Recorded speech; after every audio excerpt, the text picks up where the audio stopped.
multi-million-dollar exploitation ring. It's picked up by national outlets. I'm invited on morning shows, podcasts, news programs. My story reaches millions, and with each telling, more people come forward. More investigations open, more predators are caught, more lives are saved. Desmond frames the newspaper article and hangs it in his apartment. "I'm proud of you," Mom says when he shows me. "Look at what you've done. Look at how many people you've helped." I look at the article, at my face in the photograph, strong and determined and unafraid. I barely recognize her. This woman who fought back against impossible odds. This woman who saved herself and her son and countless others, but she's me. She was always me. I just had to find her. If you've ever been treated like you're invisible, called worthless, or had to fight for what's rightfully yours. I move through the hallway, my shoes making no sound on the hardwood. The family photos are gone. 38 years of memories vanished. Pale rectangles mark the walls where they hung. My grandmother's mirror with the ornate gold frame is missing from the entryway table. The table where I set my keys every single day for decades. These cabinet doors are so outdated. A woman's voice says we should replace them entirely. I know that voice. Sutton, my daughter-in-law of 8 months. "Whatever you want, babe." My son's voice. "Desmond, it's all ours now." Anyway, the words hit me like a fist to the chest. I grip the door frame to steady myself. My kitchen looks like a war zone. Drop cloths cover the tile floor I chose 20 years ago. My cherry wood cabinets lean against the wall in a pile, partially removed handles missing. The wallpaper I hung myself delicate blue hydrangeas that matched Randall's favorite flowers hangs in strips torn and dangling. Sutton stands with her back to me in expensive yoga pants and an athletic top that costs more than my weekly groceries. Her platinum hair swings in a high ponytail. She holds a paint swatch against the bare wall. Desmond sits at my kitchen table, the same table where he did his homework as a boy. His feet prop up on another chair phone in his hands, scrolling like he owns the place. "Excuse me?" My voice cuts through the air like a blade. They both jump. Sutton's hand flies to her chest. The paint swatch flutters to the floor like a dying butterfly. "Mom." Desmond scrambles to his feet so fast his chair scrapes against my tile. "You're not supposed to be back until Friday, clearly." I step into my destroyed kitchen. My destroyed life. Pieces of everything I built are scattered across surfaces. The cookie jar shaped like a rooster. The one Randall gave me on our 5th anniversary sits bubble wrapped on the counter, ready to be thrown away. What is happening in my house? Sutton recovers fast. She always does. That smile slides across her face like oil on water. The one I've seen her use at charity events, the one that never touches her eyes. Cordelia? What a surprise. She moves toward me with her arms half extended, but something in my face stops her cold. We're doing some renovations before we move in. The words hang between us like smoke. Move in. I repeat each word slowly, tasting them, testing them. Into my house. Well, yes. Sutton glances at Desmond, who suddenly finds the floor fascinating. Desmond said you were downsizing, that you wanted something more manageable for someone your age, someone my age. I'm 62 years old. I run 5 miles every morning before work. I manage a team of 15 people at my consulting firm. I closed a 7-figure deal 3 weeks ago. Is that what Desmond said, Mom? Listen. Desmond starts, but I raise my hand. No, you listen. I learned years ago that whispers carry more weight than screams. Then, I never said I was downsizing.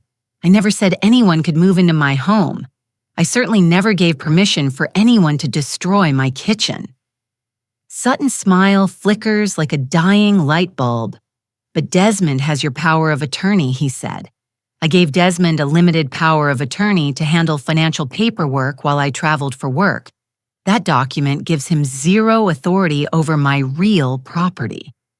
I move deeper into the kitchen, cataloging the damage. My mother's ceramic mixing bowls, the ones passed down through 3 generations, sit in a box labeled donate.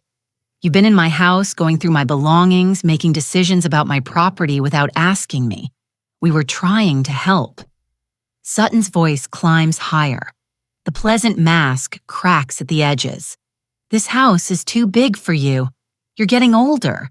We thought you'd move in early and take over. You thought I wouldn't notice or wouldn't care. I pull out my phone.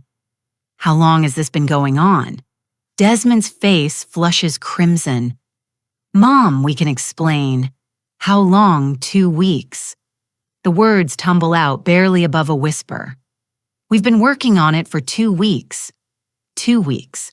While I was in Chicago, closing deals and building my business, trusting my son to water my plants and collect my mail, he was systematically erasing my existence from my own home. We got keys made.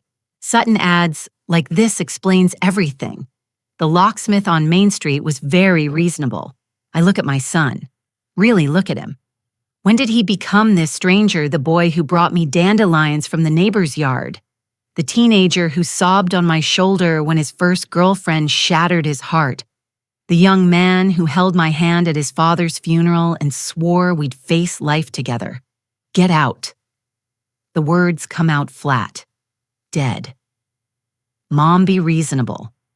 Get out of my house now. Sutton's eyes narrow to slits. We've already invested thousands in these renovations. Desmond said we'd split the value when I died, when you convinced me to sign over the deed. I walk to the back door and pull it open. Cold morning air rushes in. Out. Both of you. You have 60 seconds before I call the police and report a break-in. You wouldn't. Desmond's voice cracks like thin ice. I'm your son. I pull up my phone's keypad. Start dialing 911. My finger hovers over the call button, steady as stone. They scramble. Sutton grabs her designer purse from the counter. Desmond fumbles with his keys, dropping them twice. They rush past me in a blur of expensive perfume and panic. At the doorway, Desmond turns back, his face his pale eyes wide. Family doesn't betray each other. I keep my voice level as a knife edge. Family doesn't sneak around destroying what matters to someone they claim to love. Family doesn't try to steal someone's home while they're away. But Sutton and I need more space, and you have all these rooms you don't use. Goodbye, Desmond. I close the door. Lock it. Deadbolt chain. Then I stand in my destroyed kitchen and let the weight of what just happened settle into my bones.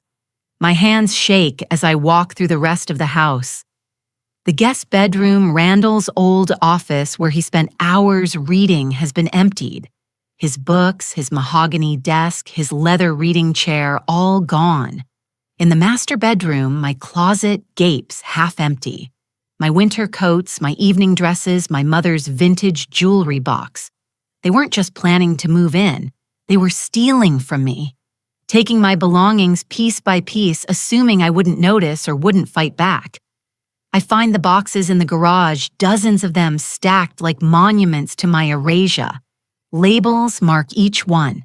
Donate storage trash. My entire life categorized and ready to be disposed of like garbage. I sink to the concrete floor surrounded by these boxes, filled with my memories, my history, my heart. The sobs come, then not quiet tears, like I shed at Randall's funeral. These are ugly, body-shaking cries that tear through me like breaking glass. When the tears finally stop, something cold settles in my chest, something hard and sharp and determined. I pull out my phone with trembling fingers and make a call. Tatum, it's Cordelia Finch. I need your help. Tatum Hayes has been my attorney for 15 years, sharp as a surgical blade and twice as precise. She handled Randall's estate, my business contracts, every legal matter I've ever needed. Cordelia?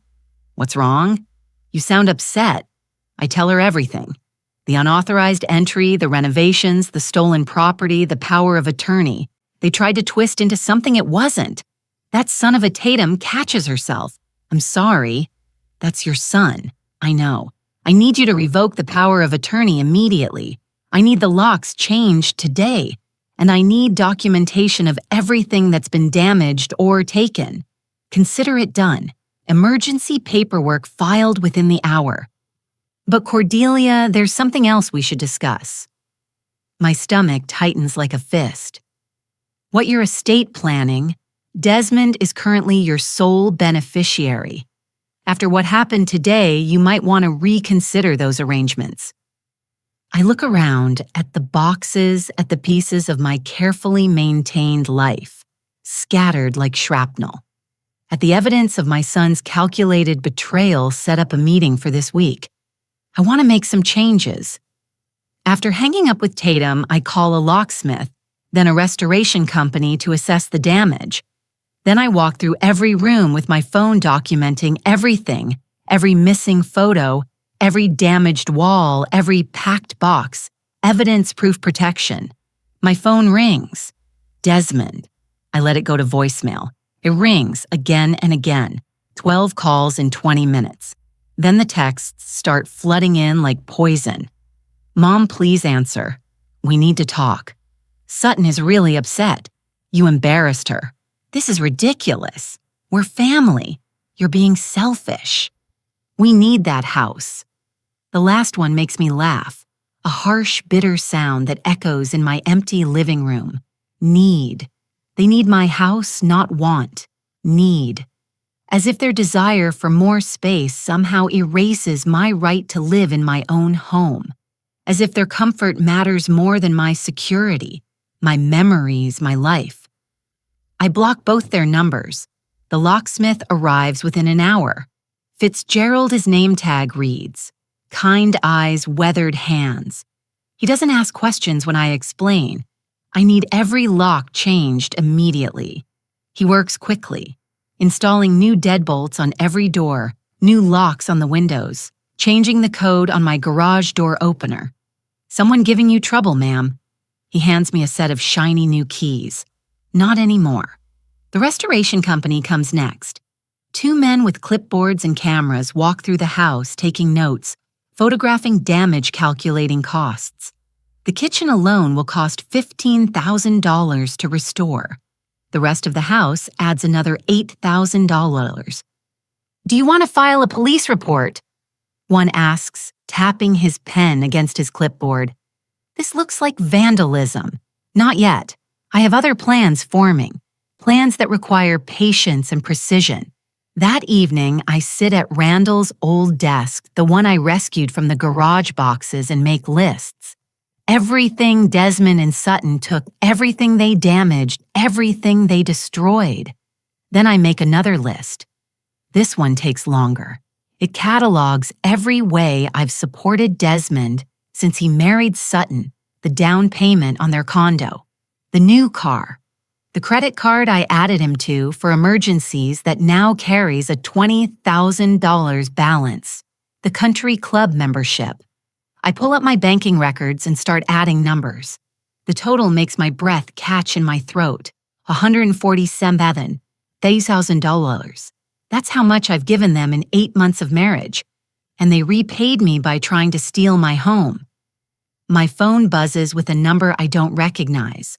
I answer cautiously. Mrs. Finch, this is Officer Polson from the police department. Your son is here at the station. He filed a report claiming you've illegally denied him access to his property. He says you changed the locks on a house that rightfully belongs to him.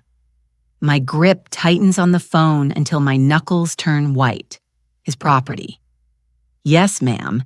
He's claiming joint ownership. And Officer Polson, that house has been solely in my name since 1987. My son has never been on the deed. He has no ownership interest whatsoever. He filed a false report. A pause stretches between us. I see. Do you have documentation I can have my attorney send over the deed within the hour? I can also provide documentation that my son has been entering my property without permission and removing my belongings. If anyone should be filing a report, it's me. That would be very helpful, ma'am. Thank you. After the call, I contact Tatum again. She sighs heavily when I tell her he's panicking, making it worse for himself. I'll send over everything the police need. But Cordelia, you should know this is going to get uglier before it gets better. I know. Are you prepared for that? He's your son. I think about the boxes in my garage, about my mother's mixing bowls labeled for donation, about Randall's books sold or given away without thought, about the power of attorney they tried to abuse, about the locks changed without permission, about 2 weeks of systematic theft while I was away, trusting them. He stopped being my son when he chose to betray me, I say quietly. Now he's just someone who tried to steal from me, and I deal with thieves accordingly.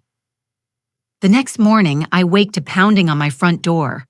Through the window, I see Desmond's car in the driveway. He's brought Sutton. They're both shouting voices, muffled but angry through the thick wood. I don't answer. I sit at my kitchen table with a cup of coffee and let them rage. After 30 minutes, they leave, but not before Sutton keys my mailbox, her face twisted with fury. I can see clearly from my kitchen window. I photograph it. Add it to the documentation. That afternoon, a certified letter arrives. Legal documents from a law firm I don't recognize. I open them with steady hands. They're suing me. Desmond and Sutton are suing me for half the value of my house, claiming I promised it to them that they've invested their own money in renovations, that I'm mentally incompetent and need a conservator. I call Tatum immediately. They're desperate, she says, after I read her the documents. This is a frivolous lawsuit, we'll crush it. But Cordelia conservatorship claims are serious. They're going to argue you're not capable of managing your own affairs. I run a consulting firm. I manage multi-million-dollar accounts. I know, and we'll prove that. But you need to be prepared for them to paint a different picture, to twist everything. I look around my kitchen. Still destroyed, still waiting for repairs. Let them try. 3 days later, my mailbox holds another package. No return address. My hands tremble as I open it. Inside is my mother's jewelry box, the rosewood one with the mother of pearl inlay that her mother gave her that she gave me on my wedding day. It's empty. Every piece of jewelry gone. The pearl necklace Randall gave me on our 10th anniversary, my grandmother's engagement ring, my mother's diamond earrings. All of it vanished. A note sits in the bottom of the box written in Sutton's looping handwriting. You should have cooperated. Now this gets ugly. I stare at the empty box for a long time. Then I photograph it. The note, the empty velvet compartments, everything. I add it to my documentation file. Then I make another call to Tatum. They just threatened me. I say, my voice calm despite the rage burning in my chest. And they stole family heirlooms. I want to press charges. About time, Tatum says. Let me make some calls. Within hours, Detective Raines contacts me. A woman with a non-nonsense voice and sharp questions. I tell her everything, show her everything. The photographs, the documentation, the threatening note, the empty jewelry box. Mrs. Finch, I need to ask you something. Her voice is gentle but serious. Have you experienced any unusual health symptoms lately? Dizziness, nausea, confusion. My blood runs cold. Why are you asking me that? Because this pattern is familiar. The rapid marriage, the isolation, the financial manipulation, the attempts to gain control of assets. It's often followed by more direct methods. You think they might try to poison me? I think we should rule it out. Have you been eating or drinking anything they provided? I think back to the weeks before Chicago. Sutton bringing me coffee when she visited. Cookies she claimed were homemade. Dinners at their condo where I always felt slightly off afterward. Yes, I whisper multiple times. I'd like you to see a doctor get some blood work done just to be safe." The next morning, I sit in Dr. Chen's office while she draws vial after vial of blood. She asks careful questions about my symptoms, my recent health, any changes I've noticed. "I'll rush these tests," she promises. "Should have results in 48 hours. I go home and wait and watch and document everything. My phone rings 2 days later. Dr. Chen's voice is tight with concern. "Cordelia, your tests show elevated levels of certain substances. Nothing immediately life-threatening, but concerning. Trace amounts of benzodiazepines. They cause confusion, memory problems, dizziness. Someone's been drugging you. Not enough to kill you, but enough to make you seem incompetent." The room spins around me. For how long, based on the levels, I'd say several months. Probably in food or drinks. The doses were small enough that you'd just feel a bit off. Maybe attribute it to stress or aging. They were building a case making me seem incompetent so they could claim I needed a conservator so they could take control of everything I owned. "I'm calling Detective Rains," I say, my voice steady despite the fury coursing through me. "I already did. She's on her way." Detective Rains arrives within the hour. I show her everything.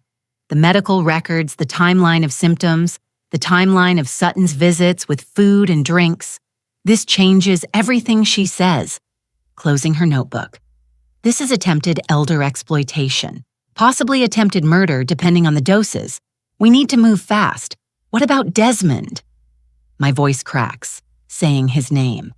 Is he involved or is he a victim too? We'll find out. "But Mrs. Finch, I need to tell you something." She hesitates, choosing her words carefully. "We ran Sutton's information through our database. Her real name is Serena Vaughn. She has 2 previous marriages, both to elderly widowers. Both men died within a year of marriage." The floor drops out from under me. I grip the kitchen counter to stay upright. Currently, she's under investigation in another state for a similar pattern. We've been trying to locate her for 6 months. You might have just helped us catch her. "What about Desmond?" I ask again. My voice barely a whisper. Detective Rains meets my eyes. If he knows what she really is, he's complicit. If he doesn't, he's her next victim after you. My phone buzzes on the counter, a text from Desmond's number. "Mom?" I'm scared. Sutton's not who I thought. "Can we meet alone, please?" She can't know. My heart lurches. I reach for the phone to call him back. It rings once, twice. Then Sutton's voice answers cold and amused. "Desmond can't come to the phone right now, Cordelia. He's indisposed." She laughs high and sharp. "You should have just signed the papers. This could have been so easy, but you had to be difficult. Now everyone pays the price." The line goes dead. I stare at Detective Rains, my face drained of color. She has him. We have to find him now. Detective Rains is already on her radio barking orders, coordinating units. We're tracing the phone location now. "Mrs. Finch, I need you to stay here. Let us handle this." That's my son. My voice breaks. Whatever he did, whatever mistakes he made, he's still my son, and she's going to hurt him. We will find him. I promise you that. The next 30 minutes are the longest of my life. I pace my kitchen, my destroyed kitchen with its torn wallpaper and missing cabinets, and I pray to Randall, to God, to anyone who might listen. Please let him be alive. Please let us find him in time. Detective Rains' radio crackles. "We've got a location. Hotel 40 and me out. Units en route. I'm coming with you," I say, grabbing my purse. "Mrs. Finch, he's my son. I'm coming." She sees something in my face that makes her nod. "Stay in the car when we get there. No matter what you hear or see. Understood." I nod. But we both know it's a lie. The drive takes 35 minutes that feel like 35 hours. Police cars surround a rundown hotel on the highway, lights flashing, radios squawking. Detective Rains parks and turns to me. "Room 237. Stay here." I watch her and 4 other officers approach the room. They knock. Then they break down the door. Shouting erupts. Sutton's voice screaming threats and obscenities. The officers yelling commands. Something crashes. Then silence. I can't stand it anymore. I run from the car, ignoring Detective Rain's orders, and reach the doorway of room 237. Desmond sits slumped in a chair, eyes unfocused drool running down his chin. Papers are scattered across the bed. Sutton is in handcuffs, still screaming, her face twisted into something ugly and hateful that bears no resemblance to the woman who smiled at charity events. Mom. Desmond's voice is slurred, confused. What's happening? I rush to him, cup his face in my hands. His pupils are dilated, his skin clammy. The paramedics arrive and load Desmond onto a stretcher. Detective Rains pulls me aside as they wheel him to the ambulance. The papers on the bed were transfer documents. Everything in your name would go to Desmond, then immediately to Sutton. He was too drugged to understand what he was signing. Another few hours and it would have been done. What was she giving him benzodiazepines? Same as you, but much higher doses. He's been drugged for at least 3 days based on his condition. I ride in the ambulance with Desmond holding his hand as the IV drips antidotes into his system. He drifts in and out of consciousness, mumbling apologies, crying, asking for his father. At the hospital, Dr. Morrison runs tests while I sit beside Desmond's bed. His toxicology report comes back showing dangerous levels of multiple substances. Not just benzodiazepines, but sleeping medications, muscle relaxants.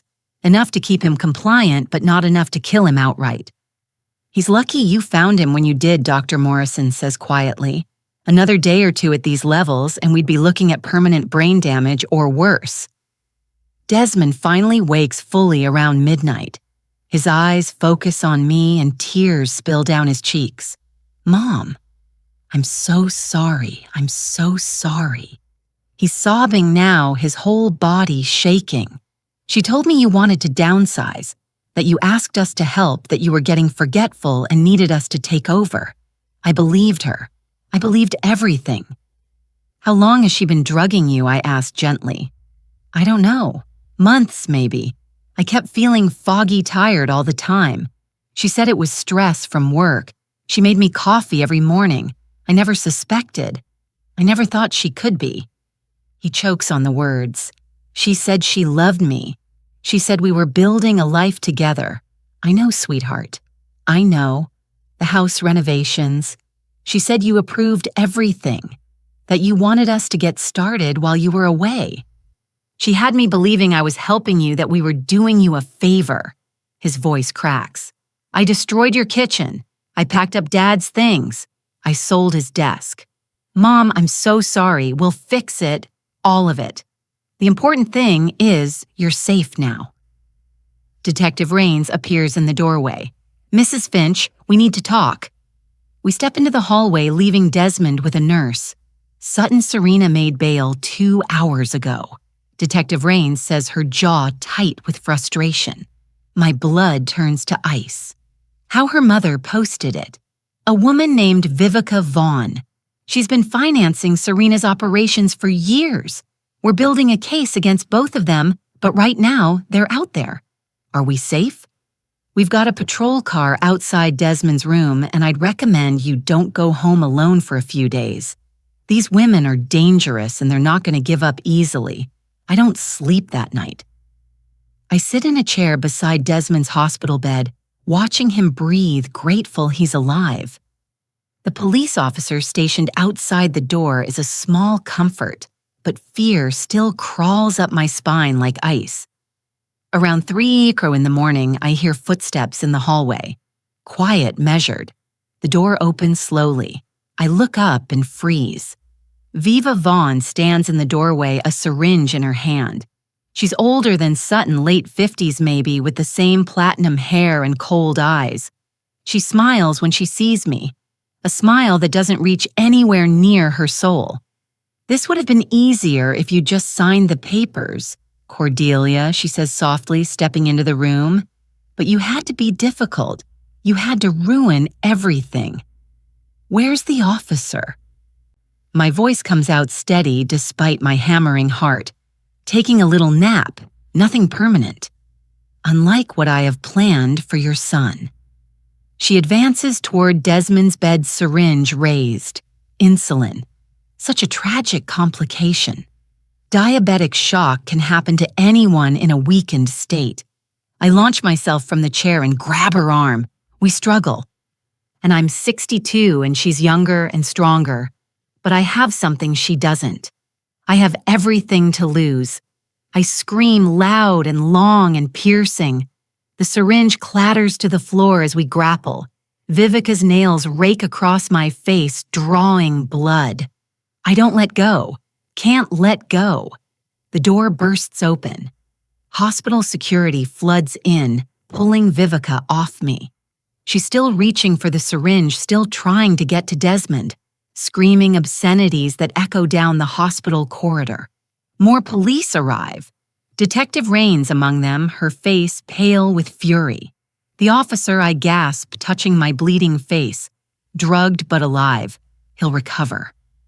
She looks at Viva now in handcuffs, still struggling. Attempted murder. We've got her this time. She's not getting bail again. A nurse retrieves the syringe carefully, bags it as evidence. That's enough insulin to kill 3 people, she whispers. I sink back into my chair beside Desmond, who's awake now, staring at the scene with wide, terrified eyes. It's over, I tell him, gripping his hand. It's finally over. But I'm wrong. It's not over yet. The investigation explodes over the next few weeks. Detective Rains and her team uncover an operation that spans 15 years and 7 states. Serena and Viva Vaughn have been running this scheme since Serena was 23 years old. Their pattern is precise and practiced. Viva identifies wealthy widows or widowers, usually older, usually lonely. Serena targets their children if they have any, or the victims directly if they don't.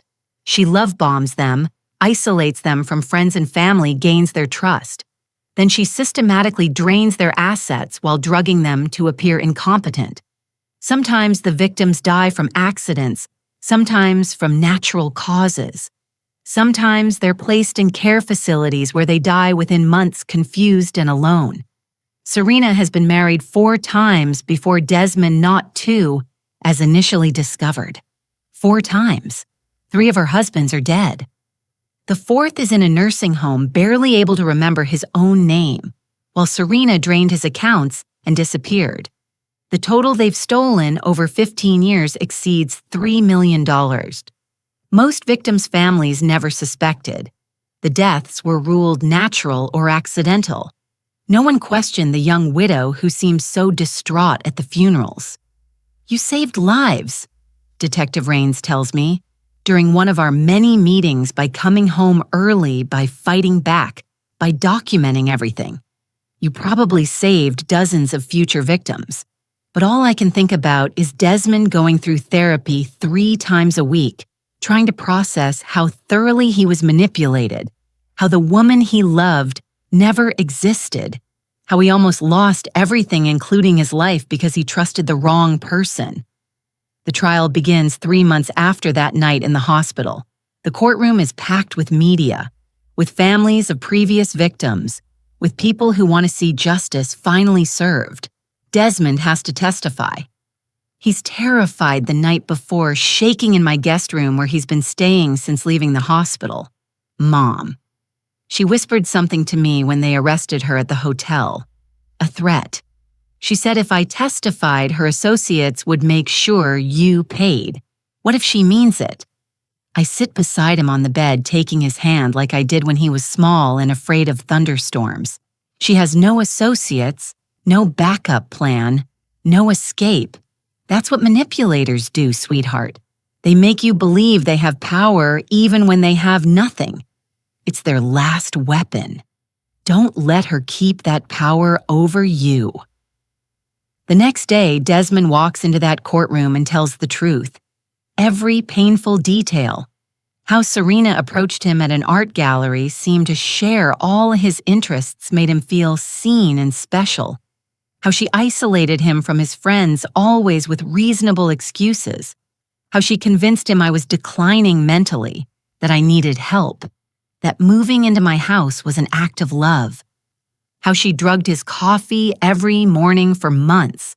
How she controlled his phone, his email, his money. How she had him sign documents he didn't understand while he was too foggy to read them properly. How she kept him prisoner in that hotel room for 3 days, forcing drugs down his throat, making him sign more papers, telling him it was all for their future together. His voice breaks multiple times, but he doesn't stop. He tells it all. Then it's my turn. I testify about the unauthorized entry, the destroyed property, the stolen heirlooms, the forged documents, the drugging. I show evidence of every theft, every lie, every manipulation. Other families testify too. The prosecution found 4 previous victims who survived but lost everything. They tell stories that mirror ours. Love bombing, isolation, drugging, theft. One woman lost her house, her savings, and her ability to remember her own grandchildren's names from the drugs Serena gave her over 18 months. The evidence is overwhelming. Documents showing forged signatures, financial records tracking stolen assets, toxicology reports, surveillance footage from my home security system showing Desmond and Serena entering my house repeatedly while I was away, the insulin syringe from the hospital, Viva's fingerprints all over it. Serena's mask finally shatters completely during the trial. She screams at witnesses, threatens the judge, lunges at Desmond during his testimony, shrieking that he's lying, that he knew everything, that he wanted my money as much as she did. The jury looks sick. Viva sits silent through most of it, but her eyes tell a different story. Cold, calculating, unrepentant. This was business to her. Just business. The verdict comes back in less than 4 hours. Guilty on all counts. Fraud, attempted murder, elder exploitation, theft, forgery, conspiracy. Serena is sentenced to 35 years in prison. Viva receives 40 years for her role as the architect of the scheme. As they're led away, Serena turns to look at me one last time. Her face is twisted with hatred so pure, it's almost impressive. You ruined everything, she hisses. No, I say calmly, meeting her eyes. You ruined yourself. I just made sure everyone knew it. After the verdict, Desmond and I walk out of the courthouse together into bright afternoon sunshine. Reporters swarm us, shouting questions, cameras flashing. One reporter pushes through the crowd. Mrs. Finch, what do you want people to know about what happened to you? I look directly at the camera, thinking about all the other families out there who might be facing something similar, who might have that nagging feeling that something's wrong but don't trust it, who might be losing everything to someone they love and trust. Trust your instincts. I say clearly, if something feels wrong, it probably is. Protect your legal documents, your assets, your independence. Family relationships should be built on respect, not blind trust. And if someone tries to take what's yours, fight back. You're never too old, never too weak, never too alone to stand up for yourself. Document everything. Tell people what's happening. Ask for help. Don't let anyone convince you that protecting yourself is selfish. It's survival. The clip goes viral. Within 24 hours, it's been shared millions of times. My email fills with messages from people sharing their own stories of manipulation and exploitation, thanking me for speaking up. 6 months later, my house is fully restored. The kitchen gleams with new cabinets and fresh wallpaper, different wallpaper this time, yellow roses, new memories for a new chapter. Desmond comes over every Sunday for dinner. He's in therapy, working through his trauma, slowly rebuilding his sense of self that Serena destroyed so methodically. He moved into a small apartment downtown, got a job at an accounting firm, started paying me back even though I told him it wasn't necessary. I need to, he insisted. I need to make things right in whatever small way I can. We're learning to trust each other again. It's not easy. The betrayal cut deep on both sides, but we're trying. We're honest now in ways we never were before. We have boundaries. We have weekly therapy sessions together to work through the complex knot of hurt and forgiveness and rebuilding. Tonight, we're making dinner together. He's chopping vegetables while I prepare the chicken using my mother's mixing bowls that were recovered from evidence storage. Randall's book collection is back in his office, reorganized and treasured. My mother's jewelry was never recovered, but I've made peace with that.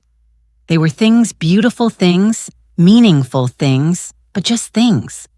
What matters is standing here with my son, both of us alive and free and healing. Mom, Desmond says quietly, not looking up from the cutting board. I know I've said this before, but I need to say it again.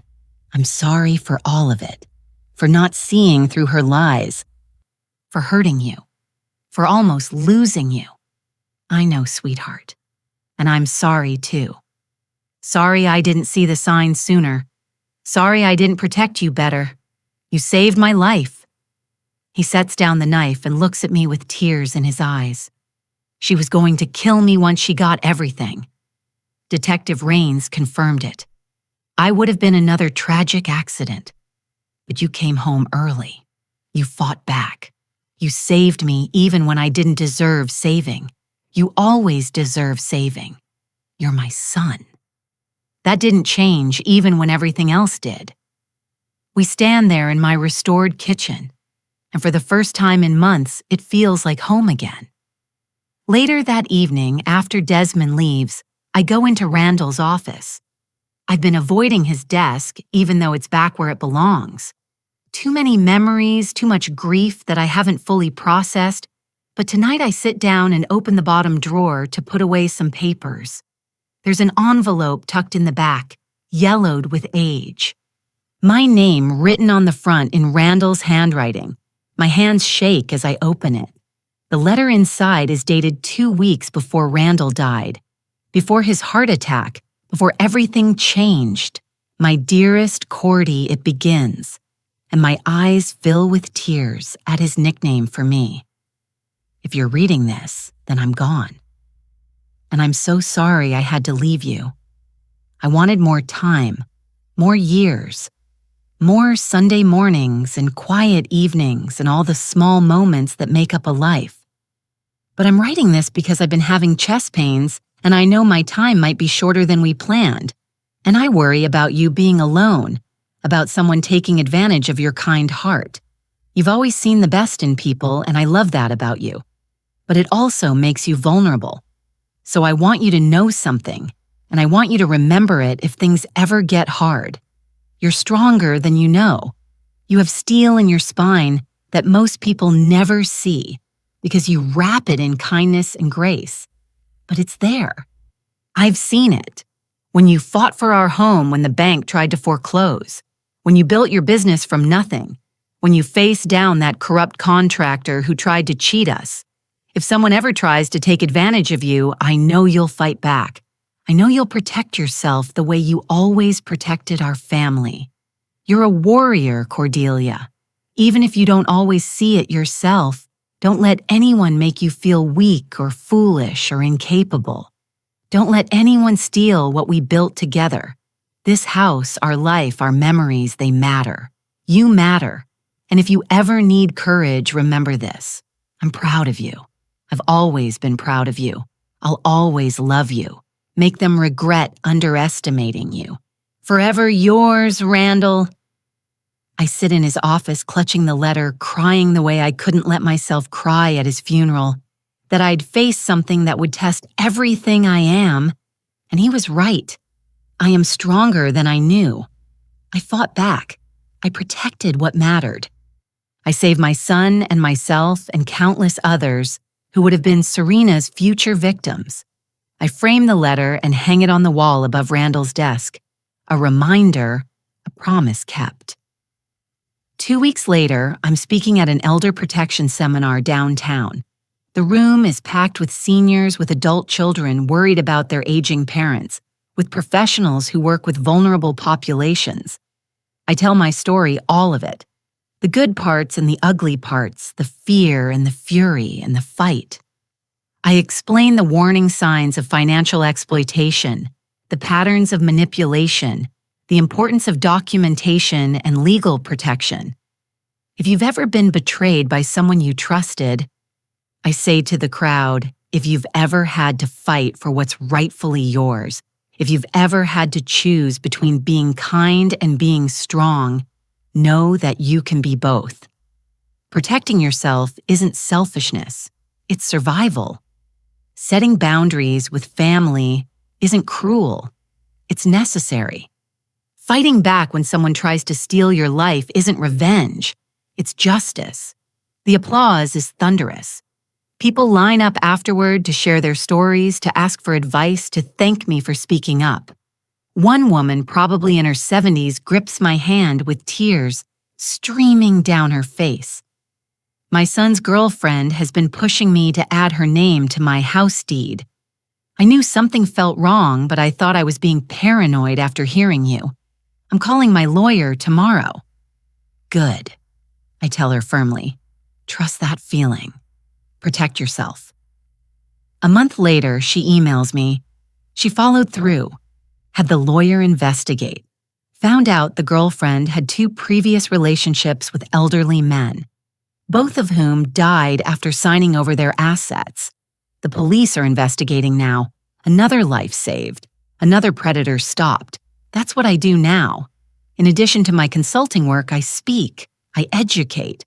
I help people recognize the signs before it's too late. Randall would be proud. Desmond is proud too. He started volunteering with me sometimes, sharing his perspective as someone who was manipulated. His testimony is powerful because he's young, because people don't expect men to be victims, because his story proves that anyone can fall prey to a skilled predator. We're building something new from the wreckage. Not the relationship we had before that's gone forever, but something honest and stronger, something real. My phone buzzes with a text from Tatum. Asset recovery team found a storage unit in Serena's name. Your mother's jewelry is there. Police are releasing it tomorrow. I stare at the text, overwhelmed. I'd made peace with losing those pieces, but having them back feels like getting a piece of my heart returned. The next day, I open the safe deposit box at the bank and carefully place each piece of jewelry inside. The diamond earrings, my grandmother's engagement ring, all of it. Safe now, protected. I add Randall's letter to the box, too. My most precious possessions all in one place. But as I leave the bank, I realize the truth. The jewelry is beautiful. The letter is priceless. But they're just things. What matters is walking out into the sunshine, healthy and free and whole. What matters is having Sunday dinners with my son, watching him heal and grow and become himself again. What matters is the woman I stopped from signing over her deed, the families I've helped protect, the lives I've changed by speaking up. That's my real inheritance, not money or jewelry or property, but the strength to fight, the courage to speak, the willingness to help others find their own power. That evening, I'm sitting on my back porch with a glass of wine watching the sunset paint the sky in shades of orange and pink. My phone rings. Unknown number. I almost don't answer, but something makes me pick up. Mrs. Finch, this is Maya Santos. You spoke at the Elder Protection Seminar last month. I'm a reporter with the Tribune, and I'd like to do a feature story on financial exploitation of seniors. Would you be willing to share your story in depth? We want to run a series that could help protect thousands of people. I think about Randall's letter. Make them regret underestimating you. Yes, I say, I'll do it. The article runs 3 weeks later. Front page. My face looking back at me from news stands across the city. The headline reads, "The Grandmother Who Fought Back. How One Woman's Courage Exposed a Multi-million-dollar Exploitation Ring." It's picked up by national outlets. I'm invited on morning shows, podcasts, news programs. My story reaches millions, and with each telling, more people come forward.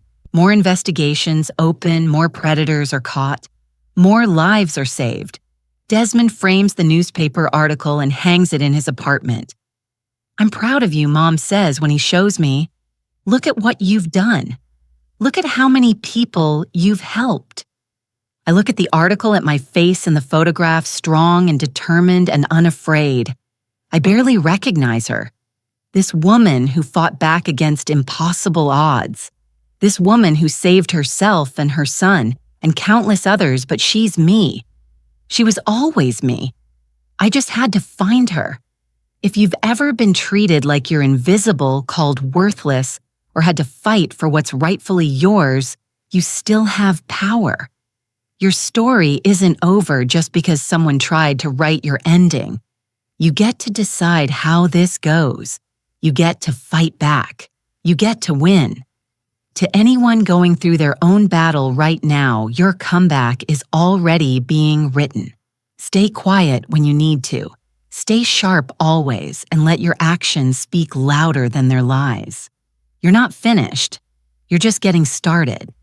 What lesson hit you hardest from this story? And if you were in my shoes, what would you have done? Would you have forgiven us quickly, or would you have walked away completely? Drop your thoughts in the comments. I want to hear your perspective. Don't stop here. Click the next video on your screen right now and watch another story from our channel. There's a grandmother who discovered something in her grandson's basement that changed everything. You won't believe what she found. Hit subscribe. Turn on notifications so you never miss a story, and share your thoughts in the comments below. Your story matters too. Maybe you've faced betrayal. Maybe you've had to set boundaries with family. Maybe you've been underestimated and had to prove everyone wrong. Tell me about it in the comments. I read every single one, and your story might be exactly what someone else needs to hear today. See you in the next one.